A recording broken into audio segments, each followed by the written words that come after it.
اللہ تبارک و تعالیٰ نے اسی پارے میں وہ عظیم آیت ارشاد فرمائی جسے آیت الکرسی کہا جاتا ہے۔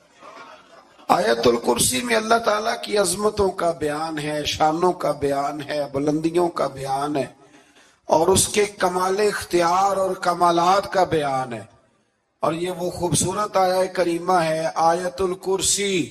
یہ حدیث آپ نے آج رٹ لینی ہے، یہ رٹ لینی ہے آپ نے حدیث، اور اتنی پکی رٹنی ہے کہ میرا مشورہ ہے کہ بچوں کے کانوں میں بھی بتانی ہے کہ یہ کام بھولنا نہیں۔ نبی پاک علیہ السلام نے فرمایا جو ہر فرض نماز کے بعد آیت الکرسی پڑھے گا نا، وہ مرنے سے پہلے پہلے جنت میں اپنا مقام دیکھ لے گا۔ اب اس سے بڑی فضیلت کیا ہوگی کہ مرنے سے پہلے پہلے امام سیوطی علیہ رحمہ نے اس حدیث کو نقل فرمایا۔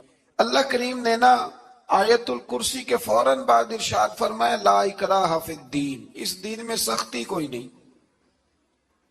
تو یا اللہ پھر کیا ہے؟ وہ جو کافر بڑا اعتراض کرتے ہیں نا کہ دین تلوار سے پھیلا ہے، تو دین ان لوگوں نے فوجوں کے ذریعے پھیلایا ہے، تو اللہ تبارک و تعالی نے تیسرے پارے کی آیت نمبر 256 میں وضاحت فرما دی کہ دین میں کوئی جبر نہیں ہے۔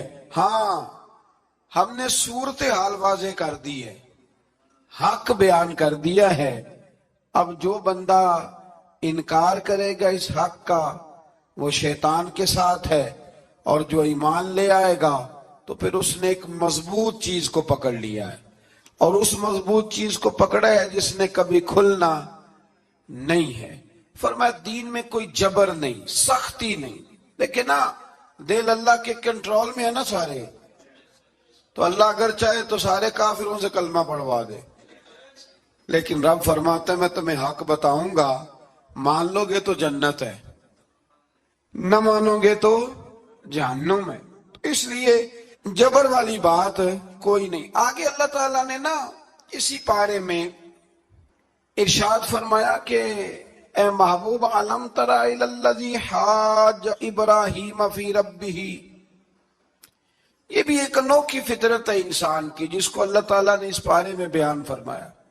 محبوب آپ نے اس شخص کی طرف نہیں دیکھا جو حضرت ابراہیم سے جھگڑا کر رہا تھا ان کے رب کے بارے میں؟ جھگڑا کیوں کر رہا تھا؟ ان آتاہ اللہ الملک، کیونکہ اللہ نے اسے ملک عطا فرمایا۔ اللہ نے بادشاہی دیا تو وہ اللہ کے معاملے میں جھگڑے کرنے لگ گئے، وہ کہتا ہے میں ہی رب ہوں۔ تو حضرت ابراہیم علیہ السلام نے فرمایا میرا رب تو وہ ہے جو زندہ کرتا اور مارتا ہے۔ تو بیوقوف نے دلیل کیا دی؟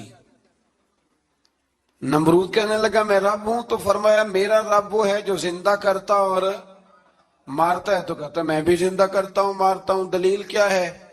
ایک سزائے موت کا قیدی منگایا، اور حضرت ابراہیم علیہ السلام کے سامنے کہنے لگا بھی تمہاری سزا کیا تھی؟ وہ کہنے لگا کل پرسوں پھانسی ہونے والی تھی۔ کہنے لگا جاؤ تم آزاد ہو۔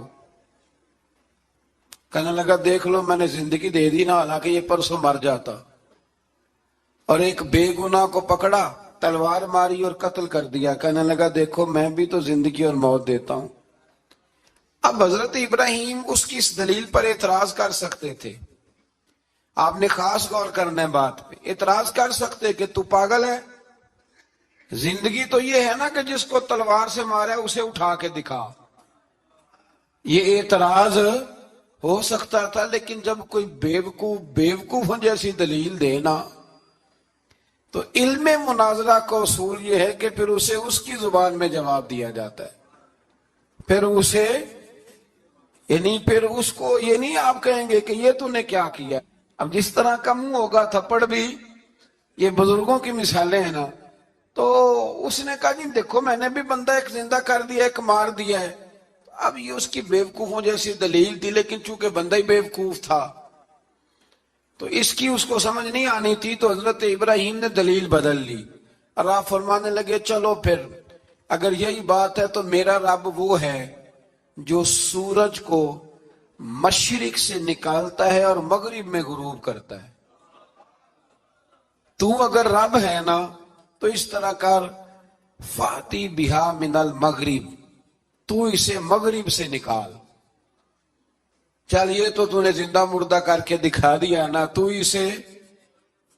مغرب سے نکال. فبہت الذی کفر، تو کافر پریشان ہو گیا، اس لیے کہ وہاں سے نکال سکتا نہیں تھا. تو جب آپ کسی سے گفتگو کرتے ہیں نا تو الجھے نہیں، بات ایسی کریں جس کا کوئی جواب موجود نہ ہو. یہاں مفسرین نے ایک بڑی شاندار بات لکھی ہے. مفسرین کہتے ہیں کہ اگر وہ یہ کہہ دیتا نا یہاں پہ، کیونکہ بیوقوف تھا نا، کہہ نہیں سکا، اگر کہہ دیتا نا کہ مشرق سے تو میں نکالتا ہوں، تو آپ اپنے رب سے کہیں وہ مغرب سے نکالے. تو مفسرین کہتے ہیں اگر حضرت ابراہیم فرما دیتے نا تو رب کریم نے سورج مغرب سے بھی نکال دینا تھا. لیکن فبہت الذی کفر، وہ یہیں پہ نہ رہ گیا. اللہ کے بندے ہیں نا. امام اعظم ابو حنیفہ رحمت اللہ علیہ کے سامنے ایک دہری آ گیا، وہ کہتا تھا کہ ساری مخلوق خود بخود بنی ہے. تو امام صاحب نے بھی علم مناظرہ کے ساتھ اس کے ساتھ گفتگو کی.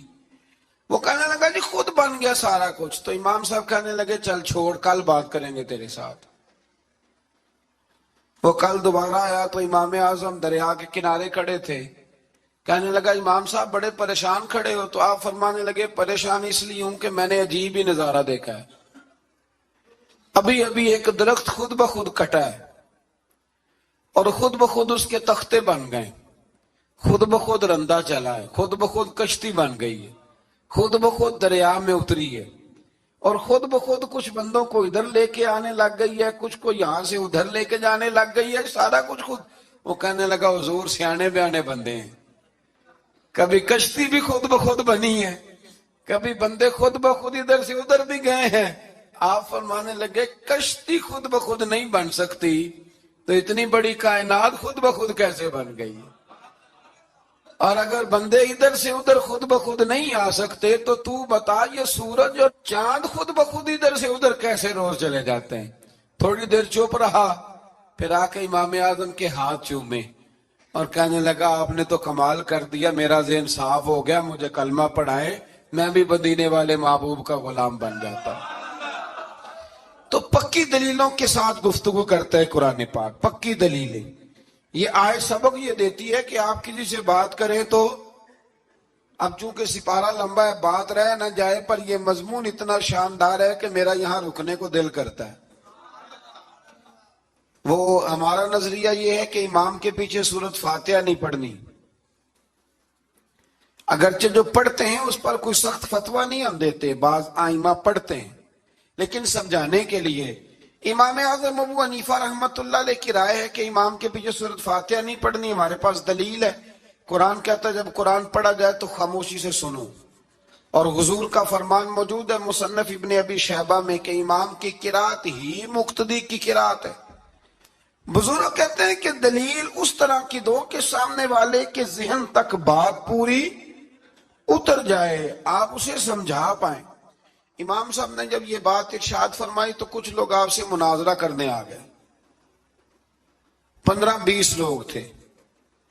ایک ادھر سے بولتا پڑھنی چاہیے سورت امام کے پیچھے، ایک ادھر سے بولتا پڑھنی چاہیے، ایک ادھر سے بولتا. تو امام اعظم ابو حنیفہ فرمانے لگے تم سارے پڑھے لکھے لوگ ہو، یہ گفتگو کا طریقہ ہے؟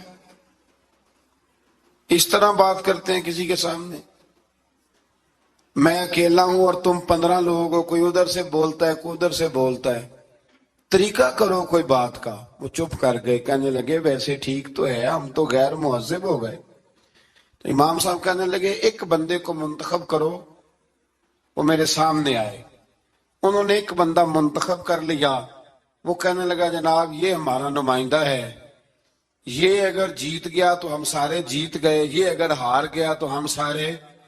تو امام صاحب کہنے لگے کیوں منتخب کیا؟ کہنے لگے جی سارے بولیں گے تو سمجھ نہیں نہ آئے کہ کوئی کیا کہہ رہا ہے، کوئی کیا کہہ رہا ہے، کوئی کہاں ہے کوئی کہاں ہے. تو امام صاحب کہنے لگے میرا بھی مسئلہ یہی ہے، ایک الحمدللہ رب العالمین پہ ہے اور دوسرا صراط الذین انعمت علیہم پہ ہے. تو میں بھی کہہ رہا ہوں کہ جو امام آگے لگا لیا نا اس پر اعتبار کرو، اس پر اعتبار کرو. تو دلیل وہ دیں کہ جو دلیل سامنے والے کے ذہن میں اتر جائے. چلیں جی تھوڑا آگے چلتے ہیں. اللہ کریم نے نا آگے ایک اور مثال بیان کی. یہ جو بہت سارے لوگوں کے دلوں میں خیال آتا ہے نا، قبروں میں جائیں گے، ہڈیاں گل جائیں گی، سڑ جائیں گی تو کیسے اٹھیں گے؟ تو اسی پارے کی آیت نمبر 259 میں اللہ تعالیٰ نے ہمارا وہ مسئلہ بھی حل کیا اور 2 واقعات تفصیل کے ساتھ تیسرے پارے میں بیان فرمائے. اللہ